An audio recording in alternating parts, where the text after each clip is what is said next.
Le tête-à-tête entre Donald Trump et Vladimir Poutine aura bien lieu. Et c'est le président des États-Unis qui l'annonce en personne sur son réseau social. La rencontre tant attendue entre moi-même, président des États-Unis d'Amérique, et le président russe Vladimir Poutine aura lieu vendredi prochain, le 15 août 2025, dans le grand État d'Alaska. Cette rencontre historique aura donc lieu sur le sol américain. Un choix validé par le Kremlin, car l'Alaska est situé à proximité directe de la Russie. Autre information, les Ukrainiens ne seront pas présents à ce sommet, lors duquel Donald Trump envisage pourtant une amputation territoriale de l'Ukraine. Nous allons négocier des échanges. Il y aura des échanges de territoires au bénéfice de chacun. Vladimir Poutine a accepté cette invitation et propose même d'accueillir ensuite le président américain en Russie. Volodymyr Zelensky a lui aussi réagi.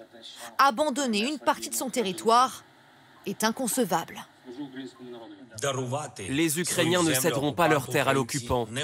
Toute décision qui serait prise contre nous, qui serait prise sans l'Ukraine, cela serait une décision contre la paix.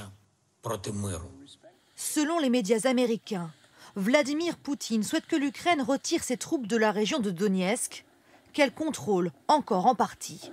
En échange, la Russie pourrait accepter un cessez-le-feu. Donc en fait, ce genre de marché, il ne tourne qu'autour du territoire ukrainien. C'est pour ça que Zelensky a des raisons de ne pas être très content. La dernière fois que Vladimir Poutine et Donald Trump s'étaient rencontrés, c'était en 2019 au Japon. Depuis, les deux hommes se sont parlé à plusieurs reprises au téléphone, sans jamais parvenir à un accord concernant la guerre en Ukraine. Nous allons à présent rejoindre Florent Parmentier, chercheur associé à l'Institut Jacques Delors. Merci d'être avec nous sur France Info. Il y aura deux grands absents ce 15 août. Les Européens, bien évidemment, pourtant très impliqués dans le soutien financier et dans ce combat ukrainien. Absence aussi du principal intéressé, Volodymyr Zelensky, qui a déjà déploré ce matin ne pas avoir voix au chapitre. On a vraiment l'impression que l'Ukraine est hors jeu. Oui, disons effectivement que l'absence de Volodymyr Zelensky peut surprendre et en tout cas est source d'une immense inquiétude tant à Kiev finalement que chez les Européens, sachant effectivement que en parallèle de cela, nous avons quelques éléments qui ont été partagés par rapport à, j'allais dire, un peu la proposition qui sera faite sur lesquels les États-Unis et la Russie devraient se porter leur avis, mais on ne sait pas le détail. Et donc, le grand risque aujourd'hui pour l'Ukraine est de se retrouver devant le dilemme suivant, soit accepter ce cadre de négociation qui est proposé actuellement et qui sera étudié le vendredi prochain, le 15 août, soit eh bien, cela mettra l'Ukraine en condition et en obligation de continuer la guerre si elle n'accepte pas les résultats de cette rencontre. Alors, vous restez bien évidemment en ligne avec nous, Florent Parmentier. On va revenir sur cet accord, sur les conditions de cet accord qui prévoit des échanges territoriaux entre l'Ukraine et la Russie. C'est ce que vous allez nous expliquer, Tiffaine Le Riche.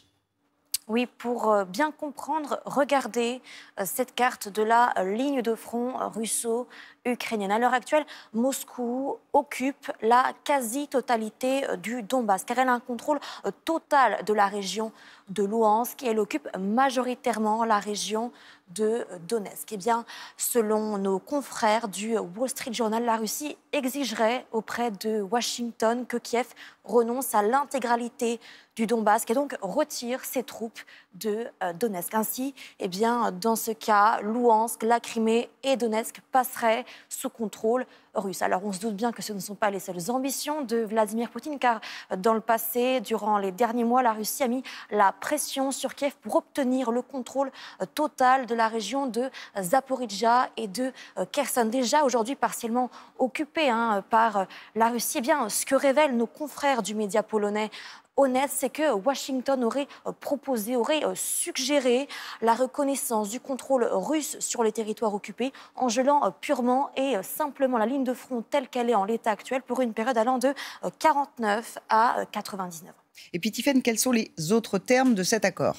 Eh bien, autre élément tout aussi décisif, ce sont les garanties de sécurité que l'Ukraine pourrait obtenir de la part des États-Unis, de l'OTAN, de l'Europe, pour s'assurer que la Russie n'interrompt pas le conflit, puis décide de le reprendre pour s'emparer du reste du pays. Kiev exige des garanties de sécurité occidentale et le déploiement d'un contingent européen. Évidemment, Moscou s'y oppose et de son côté, le Kremlin souhaite des garanties absolues, que l'Ukraine ne rejoigne pas l'OTAN ainsi que l'OTAN ne déploie pas de moyens militaires dans le pays. Alors, on le comprend bien, l'accord semble difficile à aboutir, d'autant que vous l'avez mentionné, Volodymyr Zelensky s'est d'ores et déjà exprimé aujourd'hui sur les réseaux sociaux. Il affirme toute décision qui serait prise contre nous, toute décision qui serait prise sans l'Ukraine serait une décision contre la paix. Les Ukrainiens n'abandonneront pas leurs terres aux occupants.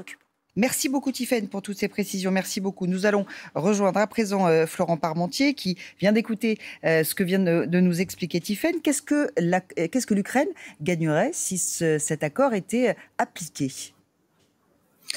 Ce que l'Ukraine gagnerait, a priori, c'est l'arrêt des combats. Et c'est, j'allais dire, essentiellement cela.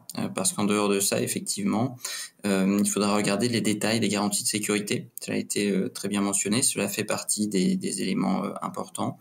Il faut bien prendre en compte à la fois le caractère difficile de ce plan de paix, mais est très défavorable à l'Ukraine, mais certainement Volodymyr Zelensky est à la fois obligé, d'un point de vue de relations publiques, d'annoncer qu'il ne cédera rien, tout en étant conscient du rapport de force sur la ligne de front et tout en étant conscient finalement du risque qui serait d'avoir à continuer la guerre sans le soutien des États-Unis. Donc c'est sur cette ligne de crête-là en fait que se retrouve Volodymyr Zelensky. L'essentiel serait un arrêt des combats. Si c'est juste un arrêt des combats en attendant une reprise des combats ultérieurement, il faut se demander effectivement dans le détail si le jeu en veut la chandelle, si on approche d'une solution dans ce que la diplomatie russe appelle les causes profondes du conflit, alors ça peut être une chance d'aller au-delà du cessez-le-feu, mais cela dépendra effectivement de la rencontre d'abord qui aura lieu en Alaska vendredi prochain, et puis ça dépendra également du fait de savoir si cet accord est acceptable tant du côté de l'Ukraine que des Européens qui pourraient soit se projeter dans un après-guerre et soutenir cet effort, soit non pas se désintéresser du conflit comme le ferait Donald Trump, mais en tout cas avoir à investir beaucoup plus que ce qu'ils investissent aujourd'hui dans l'Ukraine, ce qui ne manquera pas de susciter un certain nombre de tensions auprès des opinions publiques européennes. Alors justement, puisque vous parlez des Européens, on a appris cet après-midi que Volodymyr Zelensky s'était entretenu avec Emmanuel Macron. Comment la France peut-elle peser dans ces négociations, sachant que ce sommet sera purement bilatéral entre les États-Unis et la Russie ? Il est effectivement très compliqué et même très difficile de pouvoir peser alors même que nous ne sommes pas sur la table. Si nous ne sommes pas à table, ce que nous pouvons faire, c'est commencer à envisager à la fois les garanties de sécurité qui permettraient à l'Ukraine d'envisager son avenir beaucoup plus sereinement et d'éviter de retomber dans une zone de guerre, soit également penser à la manière dont il faudra reconstruire l'Ukraine après le prochain cessez-le-feu, et donc cela fait certainement partie des enjeux qu'Emmanuel Macron a en tête lorsqu'il parle avec Volodymyr Zelensky. Alors, un accord qui serait en l'état défavorable à l'Ukraine, c'est ce que vous nous disiez, mais l'Ukraine gagnerait la paix. A-t-elle les moyens de poursuivre cette guerre ? Si l'on regarde la situation sur le front et même la situation depuis 3 ans, l'Ukraine recule ici ou là, mais recule à un rythme finalement très lent. Avec peut-être ceci d'important qui est que la Russie ne cherche pas nécessairement sur le front à faire une guerre de vitesse. Elle cherche avant tout à épuiser le potentiel militaire ukrainien, et partant de là, il ne faut pas tant regarder finalement le rythme des conquêtes russes que les finalités et tout simplement l'usure des armées ukrainiennes. Si l'on regarde ce point-là, et bien naturellement, l'armée ukrainienne est pour l'instant à même de pouvoir continuer le combat. Si on regarde en tendance, à ce moment-là, il faut sous-peser les différents éléments. Et naturellement, la situation est aujourd'hui plus compliquée qu'elle ne l'était il y a un an.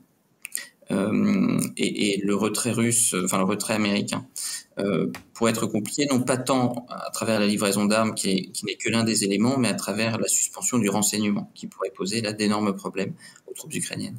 Et puis, au-delà des discussions, bien évidemment, qui porteront sur l'Ukraine vendredi prochain, le 15 août, il y a forcément une image forte qui restera dans les mémoires, puisque Vladimir Poutine et Donald Trump ne se sont pas vus depuis 2019. Forcément, cette image, elle sera marquante, elle va rester. Certainement. On peut imaginer que du côté de Vladimir Poutine, ce qui justifie le déplacement, c'est à la fois d'essayer de sécuriser des gains qu'il a pu faire sur le front ukrainien, ça c'est tout à fait évident, mais il y a également cette dimension symbolique. Vladimir Poutine, paria mondial en 2022, toujours sous mandat de la Cour pénale internationale, pourrait se rendre aux États-Unis avec le président américain pour discuter d'une sortie du conflit ukrainien. Cela constituerait en quelque sorte pour Vladimir Poutine une forme de reconnaissance, une forme de normalisation qui lui permettra ensuite de revenir dans un certain nombre de discussions avec très certainement un poids différent.